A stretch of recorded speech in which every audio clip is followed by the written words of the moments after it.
Congress party తెలంగాణలో అధికారంలోకి వచ్చి 6 నెలలు కావస్తూ ఉంది. 6 నెలలు పూర్తి కావస్తూ ఉంది. ఈ 6 నెలల్లో చేస్తున్న హామీలు కానీ 6 నెలల తర్వాత చేస్తున్న హామీలు కానీ ఏ హామీలను కూడా అమలు చేయకుండా తుంగలో తొక్కుతున్న పరిస్థితి కనపడుతోంది. ఒక్కొక్కటిని ఓవర్టేక్ చేస్తూ ఆ హామీని వీలుంటే డిలే చేయడం, లేకపోతే డిలీట్ చేయడం అనే ఒక మెథడ్ని ఎన్నుకొని ప్రయత్నం చేస్తూ ఉంది. అందులో భాగంగానే ఒక ప్రజలలో మేజర్ భాగమైన బీసీలకు ఇచ్చిన హామీలను కూడా పూర్తిగా తొంగలో దొక్కుతోంది. ఏ ఒక్క విషయాన్ని కూడా అది పరిగణలోకి తీసుకోవట్లేదు. స్వయంగా ఎన్నికలకు ముందు సెంట్రల్ నాయకులతో పాటు ఇక్కడున్న పీసీసీ కూడా ఒక బీసీ డిక్లరేషన్ పేరుతో ఒక డిక్లరేషన్ని ప్రకటించి అది కామారెడ్డి బీసీ డిక్లరేషన్గా పిలువబడుతూ ఉంది. దాంట్లో ప్రధానంగా బీసీలలో రిజర్వేషన్ల గురించి, విద్య కానివ్వండి, ఉద్యోగాలు కానివ్వండి, రాజకీయంగా కూడా రిజర్వేషన్ల గురించి ప్రముఖంగా నిధులు, సంక్షేమం, విద్య, వివిధ వృత్తులు, వీటన్నింటికి కూడా ఓ ప్రత్యేక సంక్షేమాన్ని కూడా ప్రకటిస్తూ ఒక బీసీ డిక్లరేషన్ని ప్రకటించింది. సెంట్రల్ నాయకులతో కూడా అక్కడక్కడ ఈ బీసీల యొక్క ఈ డిక్లరేషన్ని హామీల రూపంలో మాట్లాడించింది. దీంట్లో ప్రధానమైంది రిజర్వేషన్లు. ఈ రిజర్వేషన్ల కాడికి వచ్చినప్పుడు మేమెంతో మాకంతా అనే ఒక నినాదం బయలుదేరిన తర్వాత, బీసీలలో ఒక అవేర్నెస్ వచ్చిన తర్వాత బీసీ నినాదాన్ని పట్టుకొని మేము రిజర్వేషన్లు పెంచుతామని చెప్పి ప్రకటించారు. అప్పటి వరకు 23% ఉన్న ఈ రాజకీయ రిజర్వేషన్లని, స్థానిక సంస్థలలో రిజర్వేషన్లని 42%గా పెంచుతామని చెప్పి హామీ ఇవ్వడం జరిగింది. యాక్చువల్గా బీసీల సంఖ్య రీత్యా చూసినట్టయితే అది 55% రిజర్వేషన్ రావాల్సిన అవసరం ఉంది. క్లియర్గా బీసీ కుల జనగణన జరిపి ఆ కులాల ప్రాతిపదికన, ఆ సంఖ్య ప్రాతిపదికన మేము రిజర్వేషన్లు అమలు చేస్తామని చెప్పి కూడా ప్రకటించారు. దానికి కూడా ఒక టైం బాండ్ పెట్టారు. ఆ టైం బాండ్ ప్రకారంగా కుల జనగణన 6 నెలల లోపల జరిపి అది బీసీ కమిషన్ ద్వారా జరిపి దాని రిపోర్టు ద్వారా స్థానిక సంస్థల్లో, ఈ స్థానిక సంస్థల ఎన్నికల్లోనే మేము దాన్ని అమలు చేస్తామని, ఆ ప్రకారంగా చూసినట్టయితే బీసీలకు 42% కాదు, అది 55%గా రిజర్వేషన్లు రావాల్సిన అవసరం ఉంది. ఇది దేశవ్యాప్తంగా కూడా కుల జనగణన జరుగుతూ ఉంది. బీహార్లో జరిగింది, ఏపీలో రాజ్యాంగబద్ధంగానే వాళ్ళు కుల జనగణన జరుపుతూ ఉన్నారు. ఇక్కడికి వచ్చేసరికి నిర్దిష్టంగా ఒక స్టాఫ్ని కేటాయించి ఒక షెడ్యూల్ని ప్రకటించి ఆ కుల జనగణన జరిపే విధానాన్ని ఇక్కడ దాన్ని విస్మరిస్తూ ఉన్నారు. అసలు బీసీ కమిషన్కి ఇప్పటి వరకు మీరు కుల జనగణన జరపండి, లేకపోతే మీరు రిపోర్ట్ ఇవ్వండి ఈ రిజర్వేషన్ల గురించి అని ఇప్పటి వరకు చెప్పలేదు. ఏదో రహస్యంగా జరుపుతున్నారని కిందికి ఇండికేట్ చేయడం తప్ప, ప్రజలలో తప్పుడు సమాచారాన్ని దించడం తప్ప అది స్పష్టంగా ఇప్పటి వరకు కూడా ఇవ్వలేదు. స్థానిక సంస్థల ఎన్నికలు తరుముకొని వచ్చేస్తూ ఉన్నాయి. ఫిబ్రవరి 1వ తారీఖుతోనే దాని యొక్క కాలపరిమితి ముగిసిపోయింది. జూన్లో ఎన్నికలు జరుపుతామని చెప్పి స్వయంగా ముఖ్యమంత్రి గారే ప్రకటించారు.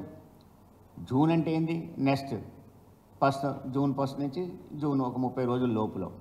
ఈ 30 రోజుల లోపులో స్థానిక సంస్థలలో నువ్వు కుల జనగణన రిపోర్టు తెప్పించేటప్పుడు, బీసీ కమిషన్ నీకు రిపోర్ట్ ఇచ్చేటప్పుడు, ఆ రిపోర్టు ద్వారా నువ్వు రిజర్వేషన్లు కల్పించేటప్పుడు నువ్వు ఎలా చేస్తావు? దానికి ఎంత స్పష్టంగా చెప్పారంటే ఆ రోజులలో ఆ బీసీ డిక్లరేషన్లోనే 23,973 మందికి మేము స్థానిక సంస్థలలో కొత్తగా రాజకీయ ప్రాతినిధ్యం తేబోతున్నాం మేము ఇచ్చే రిజర్వేషన్ల ద్వారా అని అంత స్పష్టంగా నీకు కామారెడ్డి డిక్లరేషన్లో చెప్పారు.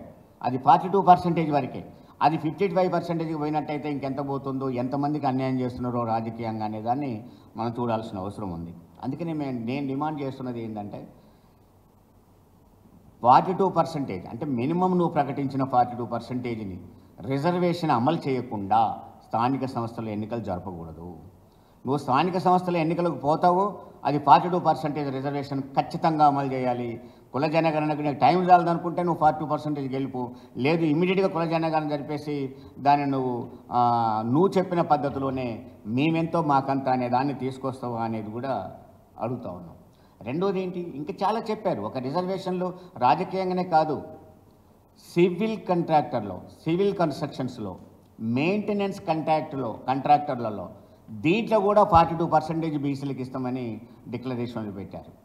42% ఇస్తామని చెప్పి, అంటే ఈ రిజర్వేషన్లు అటు ఉపాధి కాంట్రాక్టులలో కానీ దీంట్లో అదేవిధంగా నీకు వృత్తులలో కనుక అయినట్టయితే, ఉదాహరణకు ఇప్పుడు వైన్ షాప్ లైసెన్సులలో గౌడ్ కమ్యూనిటీ, బీసీలలో గౌడ్ కమ్యూనిటీకి 15% కేటాయించారు, దాన్ని మేము 25% పెంచుతామని కూడా దాంట్లో ప్రకటించారు. ఇవి రిజర్వేషన్లో ఉండవు. స్పష్టంగా మా వైఖరి ఖచ్చితంగా 42% రిజర్వేషన్ కల్పిస్తూనే స్థానిక సంస్థల ఎన్నికలు జరపాలి తప్ప నువ్వు డైరెక్ట్గా మళ్ళీ అదే పాత 23%తోనే కనుక నువ్వు ఎన్నికలకు పోయినట్లయితే అది ఖచ్చితంగా బీసీ వర్గాలు అంగీకరించే సమస్య లేదని కూడా స్పష్టంగా చెప్పడం జరిగింది. అట్లాగే నిధుల విషయంలో, బీసీలకు నిధులు కేటాయించడం విషయంలో మొదటి అసెంబ్లీ సెషన్లోనే చట్టబద్ధమైన జ్యోతిరావు పూలే సబ్ ప్లాన్ మేము ప్రకటిస్తామని చెప్పారు. చట్టబద్ధమైన sub plan, Jyotirao Phule sub plan అని. దానికి బీసీలకు సంవత్సరానికి 20,000 రూపాయల ఫండ్తో మా 5 సంవత్సరాల కాలానికి 1,00,000 రూపాయల 1,00,000 కోట్ల, అంటే 20,000 చొప్పున 20,000 కోట్ల చొప్పున 1,00,000 కోట్ల రూపాయలు మేము 5 సంవత్సరాల్లో కేటాయిస్తామని చెప్పేసి స్పష్టంగా నిధుల విషయంలో చెప్పారు. కానీ మొత్తం కలిపినా కూడా పోయిన బడ్జెట్లో 12,000 కోట్లు దాటలేదు, అన్ని కలిపినా కూడా. అంటే 8,000 కోట్ల రూపాయలు మాత్రమే స్పష్టంగా బడ్జెట్లో బీసీలకు పెట్టారు. మిగతా అన్ని కలుపుకున్నా కూడా మొత్తం కలిపిన 60,000 కోట్లు దాటట్లేదు, ఏది 5 సంవత్సరాల కాల పరిమితిలో. మరి మిగతా డబ్బులు 40,000 కోట్ల రూపాయలు నువ్వు ఎప్పుడు కలుపుతావు మాకు అని చెప్పి కూడా నిధుల విషయంలో స్పష్టత చేయాల్సిన అవసరం ఉన్నది.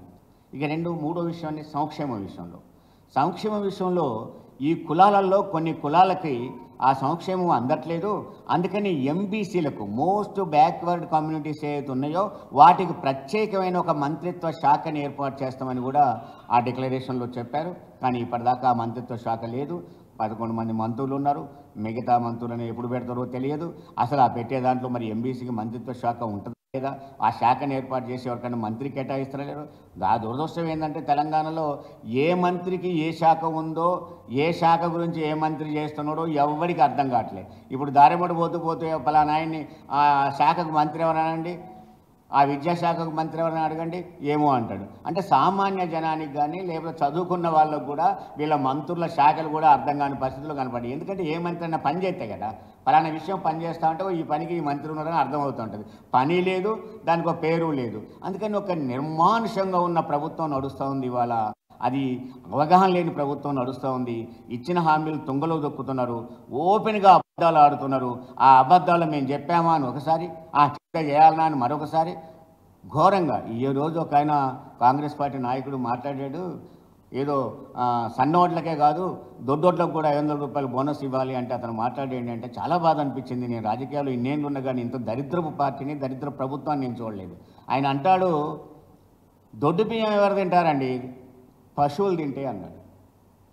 95% పంట పండించి తెలంగాణలో బియ్యం తింటున్న ప్రజలందరినీ నువ్వు పశువులు అంటావా? అంటే తెలంగాణ ప్రజలే నువ్వు పశువులను అవమానపరుస్తావా? తెలంగాణ అంటే ఎటు గౌరవం లేదు, జై తెలంగాణ అనే పదము లేదు, కనీసం తెలంగాణ అంటే గౌరవము లేదు. దానికి పైగా తెలంగాణ ప్రజలను పట్టుకొని పశువులు అని మాట్లాడడం అనేది నిర్దాక్షిణ్యం క్షమాపణ చెప్పాలి. అసలు ముందు ముఖ్యమంత్రి అతని మీద చర్య తీసుకోవాల్సిన అవసరం ఉంటుంది, లేకపోతే తన క్షమాపణ చెప్పాల్సిన అవసరం కూడా ఉంటుంది. అందుకని ఇది కాకుండా యువతకు కానీ, చిరు వ్యాపారులకు కానీ, చదువుకున్న వాళ్ళకి కానీ ఉన్నత విద్యకు పోవడం కోసం వడ్డీ లేని రుణం 10 లక్షల రూపాయలు ఇస్తామని ప్రకటించారు. నేను అడుగుతున్న ఈ 3-4 కేటగిరీలలో ఈ 6 నెలల్లో నువ్వు ఎంతమంది కేటాయించావు, ఏం కేటాయించావు, ఈ 10 లక్షల రుణం ఎంతమందికి వచ్చిందో చెప్పాలి ప్రభుత్వం. ఇచ్చేది సచ్చేది లేదంటే రెండు పోగులు ఎత్తుకున్నట్టు, చేతగానోడు చెప్పే మాటలు వేరే ఉంటాయి అన్నట్టు ఏది పడితే అది మాట్లాడితే కుదరదు. ఈ 6 నెలల్లో నువ్వు ఏం చేశావు, ఎన్ని రుణాలు ఇచ్చావో కూడా చెప్పాల్సిన అవసరం ఉంటుంది. అన్ని జిల్లాల్లో కూడా సంక్షేమ భవనాలు, బీసీ సంక్షేమ భవనాలు ఏర్పాటు చేస్తామని, వ్యాపార బజార్లు, వృత్తిదారులకు బజార్లు ఏర్పాటు చేస్తామని, నాయి బ్రాహ్మణులకు, రజకులకు, ఈ విధంగా ప్రతి మండల హెడ్ క్వార్టర్లో 50 షాపులు కట్టి ఒక్కొక్క షాపు వాళ్ళకి విడివిడిగానే మేము ఇచ్చేస్తామని చెప్పేసి ఆ బజార్లు, వృత్తి బజార్లు, వ్యాపార బజార్లు ఎక్కడ పోయినవి? ఈ సంక్షేమ భవనం 50 కోట్లతో, ప్రతి జిల్లా హెడ్ క్వార్టర్లో 50 కోట్లతో ఒక సంక్షేమ భవనాన్ని. అదేగా విద్యా విషయం కాడికి వచ్చినానికి నవోదయ స్కూల్స్ని మైమరిపించే విధంగా బీసీ గురుకులాలు ప్రతి మండలానికి తెస్తాం. ఇది మాట్లాడింది బీసీ డిక్లరేషన్లో. ప్రతి జిల్లా కేంద్రంలో ఒక డిగ్రీ కళాశాల తెస్తాము. ఏమైనా ఇవన్నీ కూడా అడగాల్సి వస్తుంది ఈ గురుకులాలన్నీ కానీ. అంటే నేను అనేది మీ డిక్లరేషన్లో నేను ఈ ప్రెస్ మీట్లో కొన్నే చెప్పదలుచుకున్నాను. మీరు రిజర్వేషన్లని ప్రధానంగా తీసుకోవాలి పాయింట్ కాబట్టి ఈ రిజర్వేషన్లో మీ వైఖరి ఏంటో స్పష్టంగా చెప్పాలి. మన క్యాబినెట్ సమావేశం జరుగుతుంది. ఆ విచిత్రమైన క్యాబినెట్ సమావేశం, అది కూడా అది తూతూ మంత్రం క్యాబినెట్ అనాలా, అది తుమ్మకాయ మంత్రం క్యాబినెట్ అనాలా, అసలు క్యాబినెట్ అనాలన్నా వద్దా, వీళ్ళకి అసలు అవగాహన ఉందా, సమావేశం తెలుసా, అసలు ఎన్నికల కమిషన్ కోడ్ ఉన్న సమావేశం ఎప్పుడు జరపాలి, ఎలా జరపాలి, పర్మిషన్ ఎలా తీసుకోవాలి, మరి పర్మిషన్ లేట్ అయింది, 7 గంటల దాకా పర్మిషన్ రాకపోతే మీరు సమావేశంలో ఎందుకు కూర్చున్నారు, ఎందుకు వాయిదా వేసుకున్నారు, ఇవన్నీ ఒక విచిత్రంగానే ఉన్నది. అది అవగాహన లేనివాడికి ఏదో చేతికిచ్చినట్టుగా ఉన్నది ఈ పరిస్థితి అంతా. ఆ క్యాబినెట్లో ఏమన్నా ఈ బీసీల గురించి నిర్ణయం తీసుకుంటారేమని ఎదురు చూసాం. ఈ రిజర్వేషన్ల గురించి ఏమైనా చెప్తారేమో అని ఎదురు చూసాం. ఎంతవరకు జూన్లో ఎన్నికలు జరుపుతామంటున్నారు తప్ప ఆ ఎన్నికలలో ఈ 42% రిజర్వేషన్ని మేము కల్పిస్తామని మాత్రం చెప్పట్లేదు. నేను స్పష్టంగా చెప్తా ఉన్నాను, స్థానిక సంస్థల ఎన్నికల్లో 42% రిజర్వేషన్లతో మాత్రమే జరపాలి. లేకపోతే ఆ ఎన్నికలు జరిపేంతవరకు ఖచ్చితంగా ఆందోళనలు బీసీ వర్గాలు చేస్తాయని చెప్పి నేను హెచ్చరిక చేస్తూ ఉన్నాను. Thank you.